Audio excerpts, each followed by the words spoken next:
আদম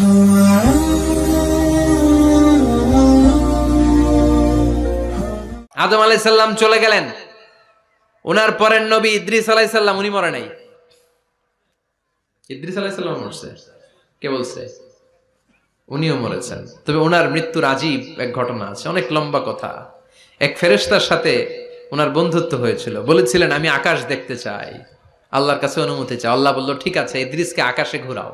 প্রথম আকাশে ঘুরলেন, দ্বিতীয় আকাশে ঘুরলেন, তৃতীয় আকাশে ঘুরলেন, চতুর্থ আকাশে ঘুরলেন। ইন দ্য মিন টাইম চতুর্থ আসমানে মালাকুল মাউত পৃথিবীর দিকে নেমে আসছিল।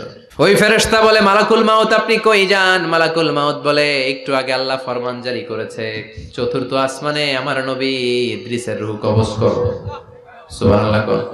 আমি বললাম আল্লাহ আপনার পাঠানো নবী সাইয়েদনা ইদ্রিস থাকে দুনিয়ায়, চতুর্থ আসমানে পামু কই? আল্লাহ কয় কথা নাই, দৌড় দে। আমি দৌড় দিলাম, এসে দেখি ইদ্রিস আলাইহিস সালাম এখানে রেডি। সুবহানাল্লাহ। ওয়া রাফা'নাহু মাকানান আলিয়্যা। ইদ্রিস আলাইহিস সালামের রূহ কবজ দুনিয়ায় হয় নাই, চতুর্থ আকাশের মধ্যে হয়েছে। একটু চিৎকার করে পড়বেন সুবহানাল্লাহ।